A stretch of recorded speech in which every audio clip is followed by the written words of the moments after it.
chute en sortant du cinéma pour Eva Joly, un incident cardiaque à Paris pour Julien Dray, un malaise à Stockholm pour Michel Rocard. Les hommes et les femmes politiques aussi tombent, lâchent prise, craquent. C'est vrai qu'une campagne est épuisante, celle-ci spécialement tendue, pas une once de gaieté. Les attaques personnelles l'emportent sur les débats d'idées.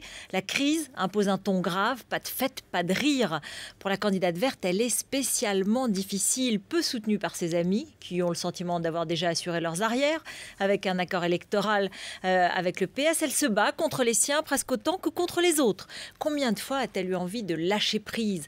Combien de fois a-t-elle eu envie de rendre son tablier de candidate? Et au moment où elle tente de prendre un peu de recul, elle est allée au cinéma toute seule en pleine campagne électorale, mais ce n'est pas courant. Eh bien, elle chute. C'est souvent au moment le plus inattendu qu'on perd ce fameux contrôle. Pour Julien Dray aussi, l'ami proche de François Hollande, la campagne n'est pas celle qu'il rêvait. Il a le sentiment qu'elle se déroule un peu sans lui. Et après une réunion houleuse, c'est le malaise. Toute la violence de la vie politique en une seconde.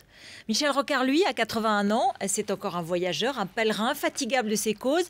Il n'est plus soumis à la pression d'une campagne. Il s'en est libéré. Mais là, c'est la nature et pas la politique qui a repris ses droits.